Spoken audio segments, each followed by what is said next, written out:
Right, good morning, everybody. My name is Councillor Bob Webb. I'm the Executive Member for Children, Young People and Education, and this is my decision session this morning.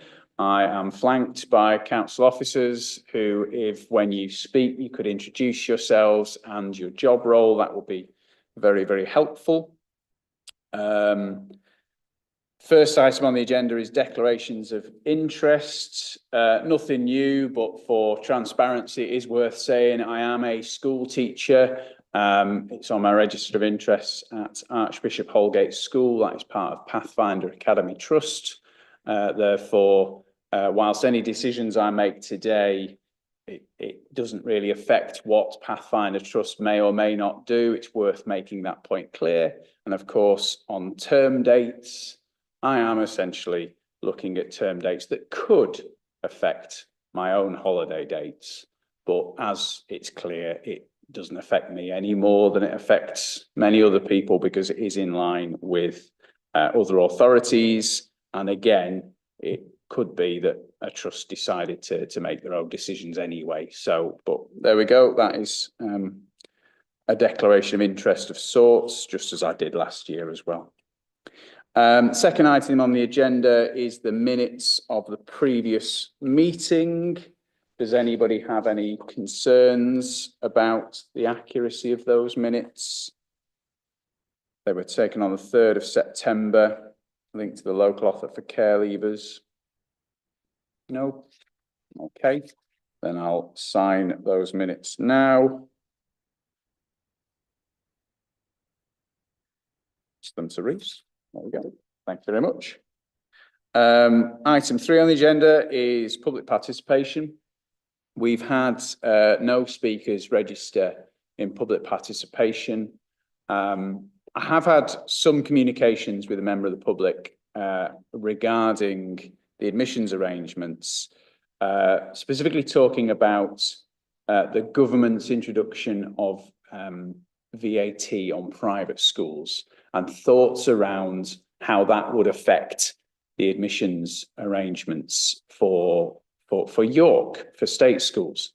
I just wanted to reassure members of the public that I am in communications with Maxine and the education team about whether that change in policy nationally would have an impact on York's admission numbers. And from everything we've seen so far, there doesn't seem to be any impact. But that is something where we will keep a watch on it, we will keep an eye on it.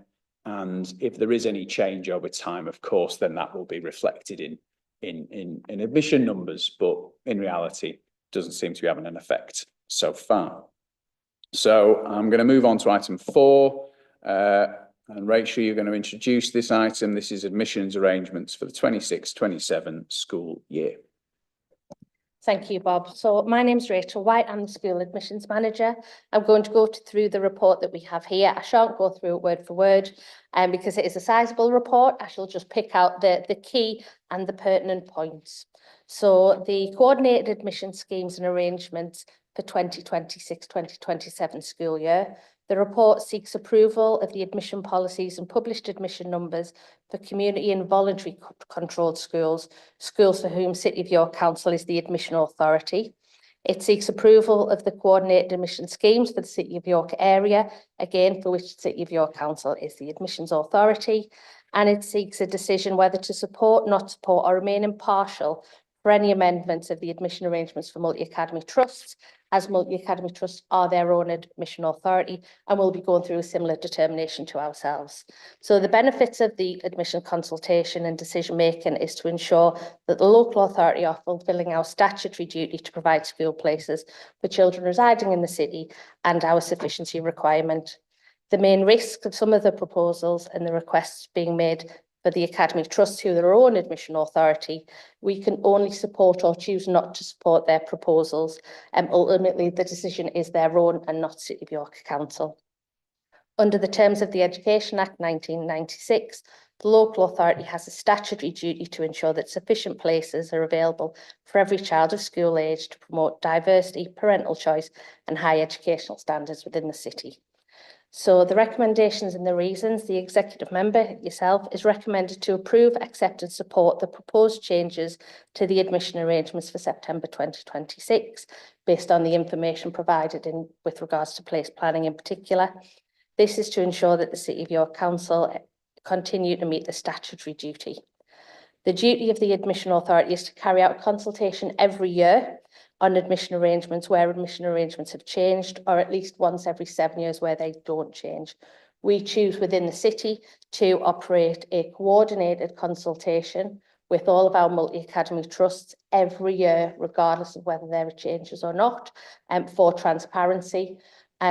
What we do is that we have our admissions consultation earlier in the set period by the Department for Education, so that parents, carers, stakeholders have the opportunity to feed into our coordinated consultation.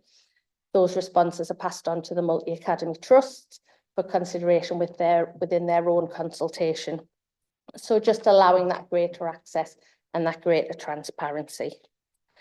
So what we find in the case of maintained schools, the admission authority, like I say, is the local authority, City of York Council, whilst for voluntary, aided and academy schools is the governing body or academy trust of the schools. So the consultation period we had ran for 6 weeks. So that was from the 7th of October to the 18th of November. And this is where the admission arrangements are published on the City of York Council website. They're also sent to every school and every multi-academy trust to publish and to allow families, to parents, carers, stakeholders to respond to any admission arrangement changes or the admission arrangements as they are, if there aren't any changes. The key points that we have within the admissions consultation and within the paper relate to the published admission number on this occasion. So the maintained school proposals that we have, which we are seeking approval for, the first is Clifton Green Primary School, where they are looking to reduce their PAN from 60 to 45. We then have Copmanthorpe Primary, who are looking to reduce their published admission number from 60 to 30 pupils, again looking to approve that. Ralph Butterfield Primary School, who are looking to reduce their published admission number from 50 to 45.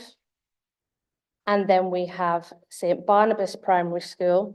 Now, it is keen to note that they are currently going through academisation, but that hasn't been finalised. So we are including that within our maintained proposals in agreement with Pathfinder Multi-Academy Trust, who are looking to reduce their PAN from 30 to 15. And Westfield Primary School, who are looking to reduce their PAN from 80 to 60, all of which we are looking for approval, where we are the admission authority and the PANs are set by ourselves. We also have voluntary, aided and academy proposals. So they are currently Hobmore Primary School, who are looking to reduce their published admission number from 45 to 30. And we have Huntington Primary School, who are looking to reduce their PAN from 60 to 45. Now, I would like to note at this point that Nicholas Postgate Catholic Academy Trust have confirmed that they do not wish to reduce the published admission number for Our Lady Queen of Martyrs Roman Catholic School or St Wilfrid's Roman Catholic School for their admissions for September 2026. Therefore, report points 120 to 138 are to be disregarded, and the published admission number for each of those schools, so that's Our Lady Queen of Martyrs Roman Catholic School and St Wilfrid's Roman Catholic School, will remain the same for 26-27 admissions, and we apologise for any confusion that may have caused. That completes the PAN recommendations. There are no significant admission policy changes within ours or any multi-academy trust drafts. There are also no catchment area changes. The responses that we have are minimal, and they are minimal year on year. And the responses which relate to the wider points have been included within the report. So on that basis, we therefore ask that you approve the admission arrangements for 2026 as detailed in the report.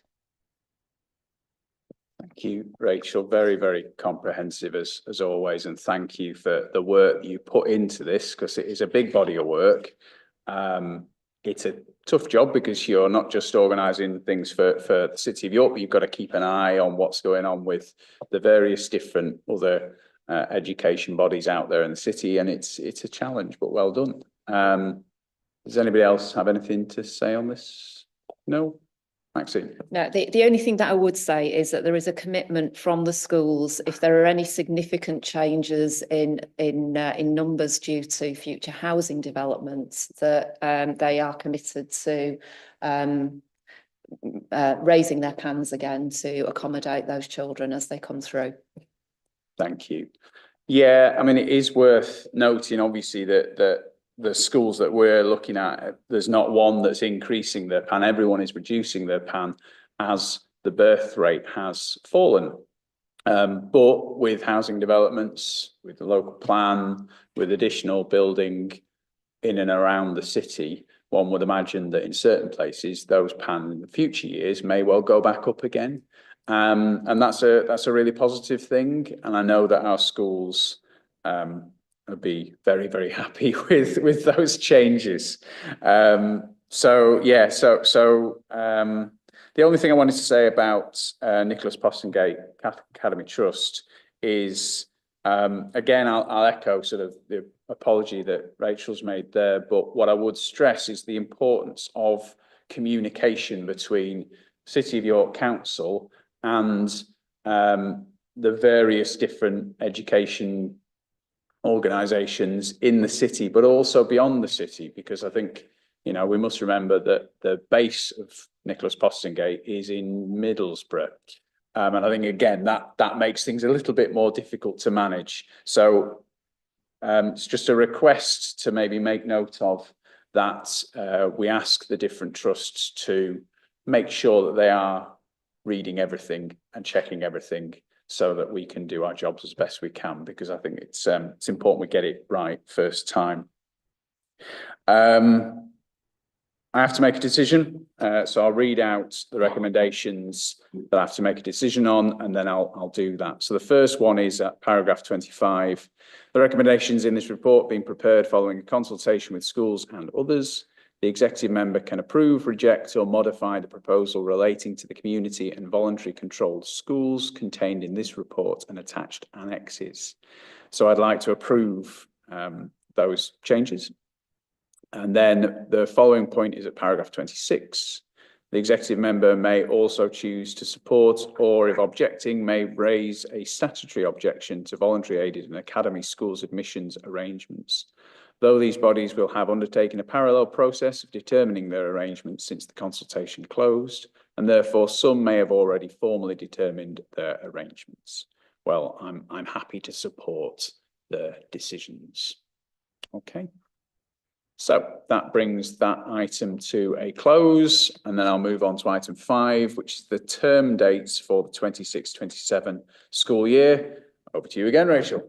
Thank you. So the term dates for 2026-27 school year, the report seeks the approval of the attached term dates, which are shown in Annex C for the schools for whom City of York Council is the employer. And this is again for September 2026. The benefit of determining the term dates in advance and in discussion with other local authorities is to ensure the consistency of term dates and that they are agreed in line with the guiding principles already in place, which allows us to set the term dates. What is key within this report is that we do have guiding principles regionally. There are some other local authorities who choose to have a set Easter dead break. Therefore, it's not possible to have a regional agreement. Our priority is always to be in agreement with our neighbours, that being East Riding of Yorkshire Council and North Yorkshire Council, subject to their own determination and decision-making process. They have consulted on the same date as we are looking to determine today. So we would be in line for the term date. Obviously, training days may vary, but the term date will remain the same.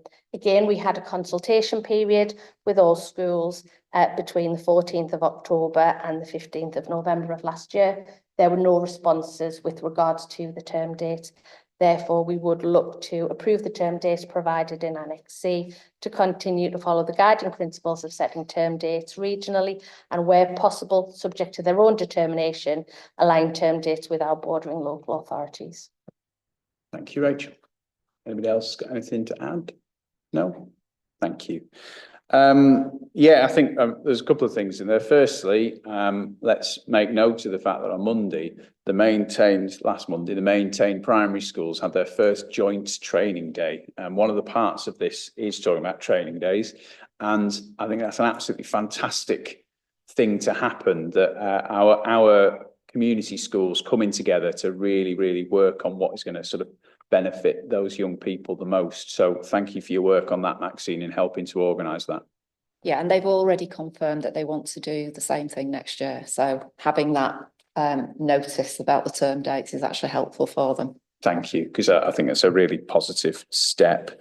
Again, I note that Leeds have the first 2 weeks of April. So actually, looking at the actual dates on this one, that will mean that that year will be very different to Leeds.